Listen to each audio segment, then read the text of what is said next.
Hi, this is Ike from Groovy Entertainment. Today we have no book to read for you. Today, book of The Adventure of Pinocchio, Pinocchio and the Great Whale from 1982. So let's get started. Pinocchio had been good all year, so his friend the Good Fairy said, "Tomorrow you should stop being a puppet and become a real boy. We will hold a special breakfast celebration in your honor." As Pinocchio left to invite his friends to the celebration, the fairy called out, "Take care, Pinocchio. Remember to return home before dark." And the puppet promised to return in an hour. In less than an hour, Pinocchio had invited all his friends. He found Candlewick, the laziest and naughtiest of his friends, hiding on someone's porch. Candlewick said, "I am waiting for the midnight coach, which will take me to the land of donkeys. It is a wonderful place where you are no longer, where there are no schools and everyone plays all day long.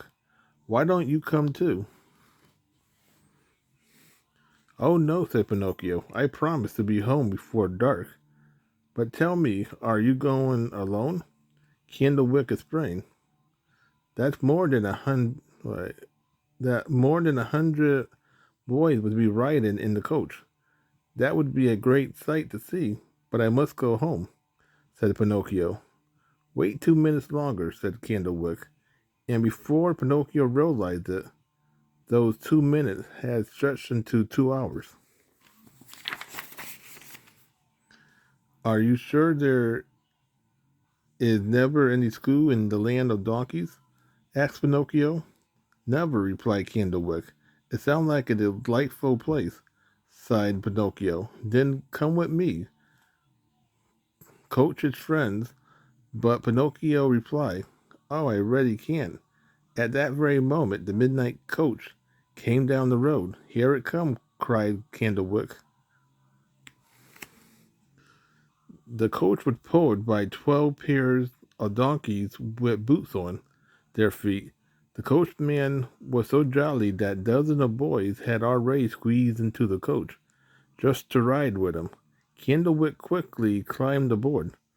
"Come with us and have fun," he called to Pinocchio. "Yes, come on, the boys, come with us and have fun." And finally, Pinocchio said, "Make room for me." There was no more room in the coach, so Pinocchio had to ride on one of the donkeys. As he rode along, he heard the donkey whisper. It seemed to say, "Boys who turn their back on school comes to a bad end. I know this from experience," said a tear ran down the donkey's cheek. "Don't pay any attention to that stupid beast," laughed the coachman, snapping his whip. By daybreak, they had arrived in the land of donkeys.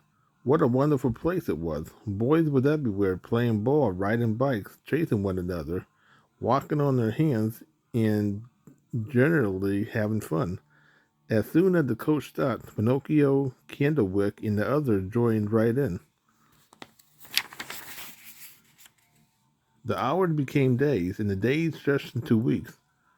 Whenever Pinocchio saw Candlewick, he said, "You were right, my friend, and to think that I almost missed out on all this fun." For 5 months there was nothing but fun and games, but one morning when Pinocchio woke, he had quite a surprise. During the night, his ears had turned into a perfect pair of donkey ears. Pinocchio ran to find Candlewick. Imagine his surprise when he discovered that his friend had almost caught donkey fever. Before long, their hands became hoofs, and their faces turned into donkeys' muzzles. They even grew donkey tails. In less than 2 hours, they looked exactly like donkeys in every way, and when they tried to talk, they could only all all day and no study had turned them into perfectly donkeys. Before long, the coachman took them away and sold them in the market, for that was how he made his living. Poor Pinocchio, he was sold to a man who needed a donkey to dance in his circus. For 3 months, Pinocchio Patrick jumping through hoops and dancing on his hind legs. Then he made the star of the circus, and people came from far and near just to see the famous dancing donkey. Unfortunately, Pinocchio tripped while jumping through a hoop and hurt his leg. The doctor said that he would be lame for life.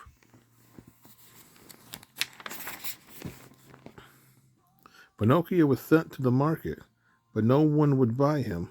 After all, what good is a lame donkey? Finally, a man came along who wanted to make a drum. This donkey skin is nice and thick, he said. It would make a good strong drum. So he bought the lame donkey. Imagine how Pinocchio felt now. He didn't want to be he didn't want to be made into a drum. When the man had paid for Pinocchio, he took him to the seashore. He found a heavy stone and tied it to the donkey. He tied it to the donkey's neck. Then he tied a long rope to one of Pinocchio's hind legs and pushed them into the water. The stone was so heavy that Pinocchio sank down, down, down. And then a remarkable thing happened.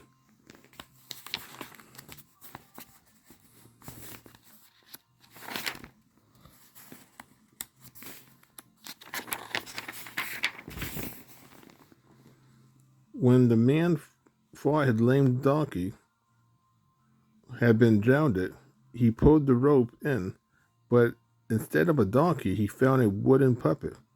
You see, the fairy had turned Pinocchio from a donkey back into a puppet again. Oh well, said the man, at least I can sell the puppet for firewood. But Pinocchio broke away and jumped back into the water. He was glad that he was no longer a donkey, so he swam and swam far to sea. Suddenly he saw something coming towards them. It was a gigantic head of a terrible sea monster. Its jaws was open wide, and Pinocchio couldn't see. And Pinocchio could see the rows after rows of sharp pointed teeth. It was a great whale. Pinocchio tried to swim the other way, but it was too late. He was sucked into the gigantic mouth with such force that he was knocked unconsciously. When he awoke, it was dark. It was so dark that he could hardly see. Then he realized that he was inside the stomach of the great whale. He began at once to cry for help. No one could help you now, said a nearby voice. It was a tuna who had been swallowed at the same time as Pinocchio. Just relax and wait for the great whale to digest you, said the tuna. But Pinocchio cried, I do not want to be digested. I want to escape. Suddenly he saw a faint light in the distance. What's that? He asked, but the tuna did not know.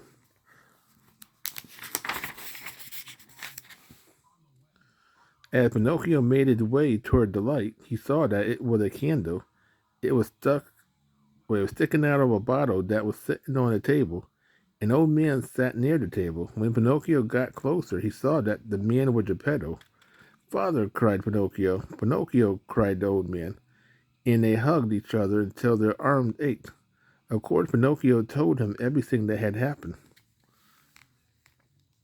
Then Geppetto explained how he had survived in the whale's stomach. When the whale swallowed me, he had also swallowed a merchant ship that was loaded with supplies. He said, I found tins of meats, cheese, and raisins to eat. But now they are gone, and this is the last candle. Pinocchio said, we must escape. Geppetto asked, but how and when?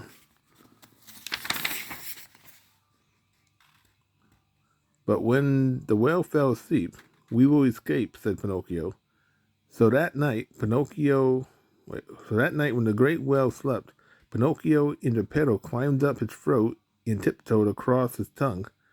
Then they jumped out of the huge mouth and into the sea.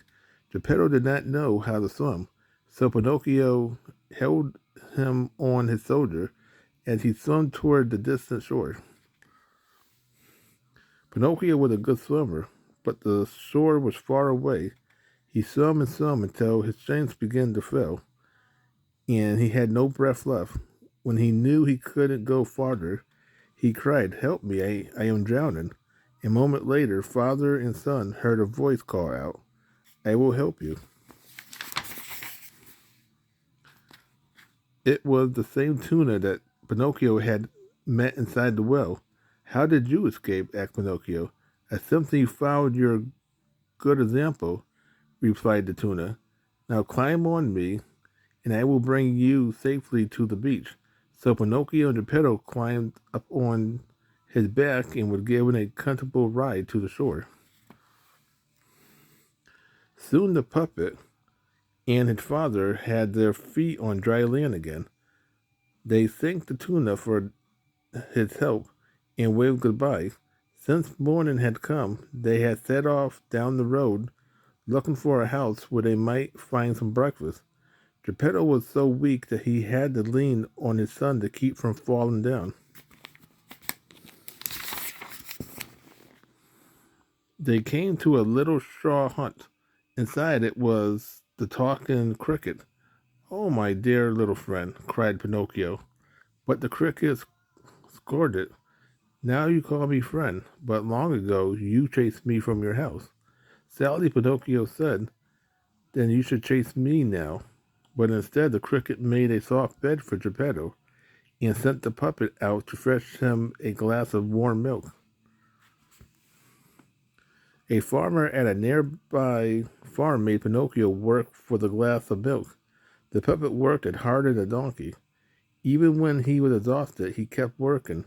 Then the farmer gave him the milk. "I once had a donkey, but he died. His name was Candlewick," said the farmer. "Oh no," thought Pinocchio, "poor Candlewick."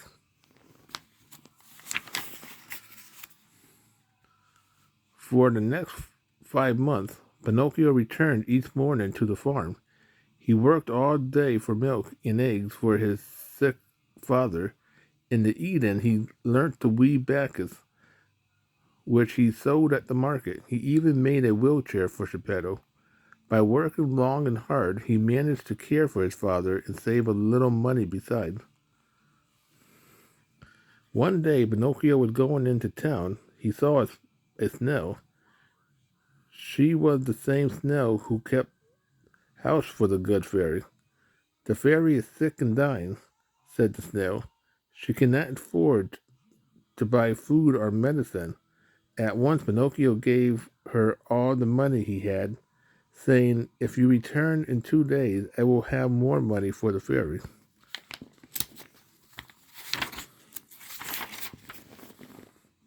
Then Pinocchio went straight home and set to work. He knew that it would be hard to care for both his father and the fairy, but he would willingly work longer hours and weave more baskets to sell. That night, instead of weaving only 8 baskets, he stayed up late and made 16. It was after midnight when he finally fell asleep. While he slept, he had dreamed.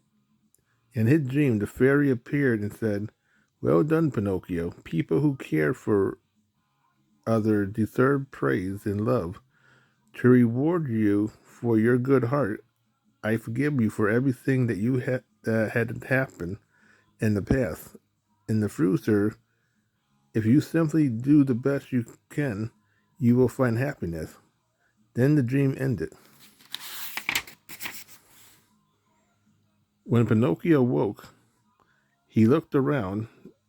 The house was no longer a straw hut. Geppetto was no longer in his wheelchair. And the best of all, Pinocchio was no longer a wooden puppet. At last, he had become a real boy. He walked over and looked at an old puppet hanging in the corner.